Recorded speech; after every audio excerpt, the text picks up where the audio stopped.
إِنَّا أَعْطَيْنَاكَ الْكَوْثَرِ. We've given you the greatest, the most abundant good. If there's a God, why all of this chaos in the world? Tornadoes, earthquakes, they have increased in intensity just like Prophet Muhammad ﷺ said they would. Tremendous number of earthquakes today. Several hundred earthquakes have happened since I've been giving you this speech right now. Along with that, pestilence, violence, wars, occupations, and family abuse. Serious problems. So if there's a God, why is all that stuff happening? It means the person asking the question doesn't even have the basic understanding of what Islam taught. Islam never taught us that this was the Jannah. What? You thought you were in paradise? Look what Prophet Muhammad, peace be upon him, said.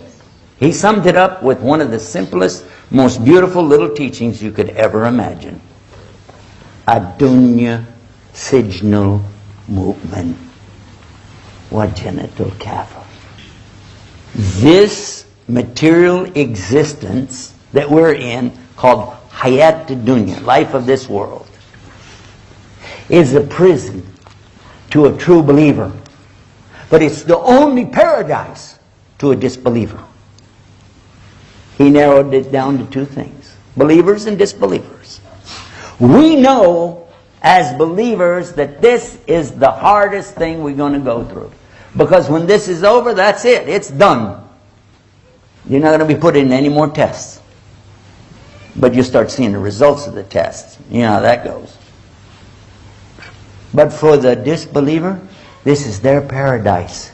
And that's why they want so desperately to build the big things here. And the fancy cars, the beautiful homes, the best of clothes. You know what I'm saying? You know, strut your stuff, baby. Okay. This is what they're looking for. Two people will be brought on the Day of Judgment. One of them, he had everything he asked for in this life. Even to the extent when he was dying, he wanted a feast set before him, and he got it. The other person, he didn't get anything he asked for. Even to the extent when he was about to die, all he asked for was just a drink of water. And he didn't even get that. Now on the Day of Judgment, the one who had everything, he would be pushed into the hellfire. Like you put a needle in something and pull it out. Just in that instant. Whoop, whoop. He would be asked, remember, he had everything. In your whole life, did you ever see any good? He'd say, well, Lord, in my whole life, I never saw anything good. It wiped it all out. The other man that had nothing, suffered in this life, would be put into paradise. Like you put a pin in something and pull it out.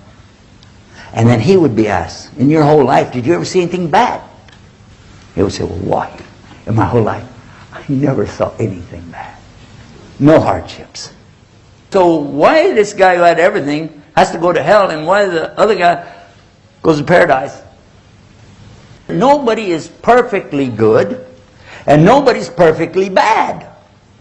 The man who had everything in this life, actually he was a very bad person. Allah hated him.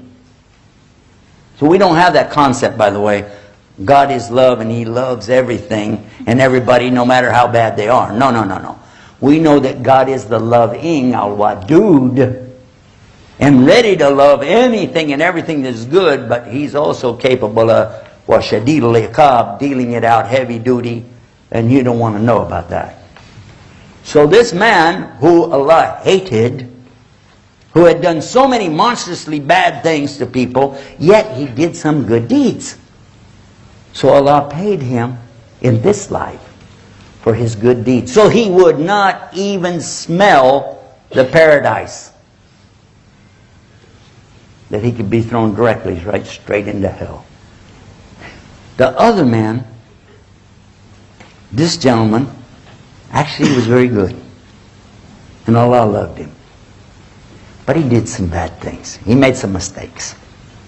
But because Allah doesn't want him to even smell the hellfire, not even for a nanosecond, so Allah let him have his punishment here in this dunya so that he could go straight into the paradise. Stop and think about it. Doesn't that make sense? Doesn't there really need to be a day of judgment?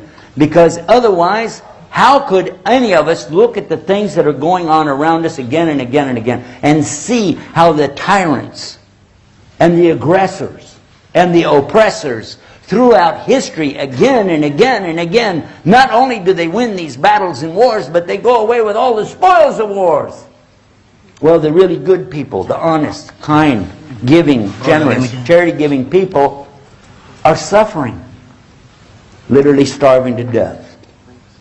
But that's because this is a dunya.